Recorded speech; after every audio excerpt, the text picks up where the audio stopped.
It's called velveting and is a simple trick that anyone can do at home to transform economical cuts into tender stir fries. Here we've got rump steak sliced up. It's important that it is sliced and not a whole steak. In this bowl we'll leave it without, and to this bowl we'll add 1 teaspoon of baking soda. I've got about 250 grams of beef in here.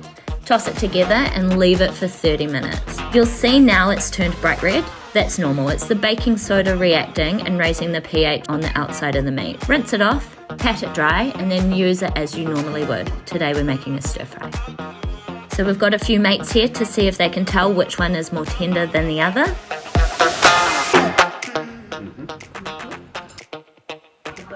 Definitely that one.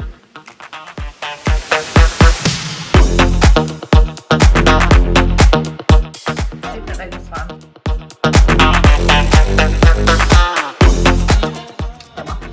Okay. Can I have my broccoli now?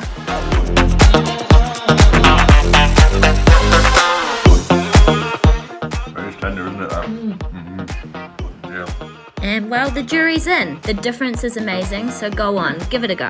That one, easily. You just soak it in baking powder. Baking soda, not powder.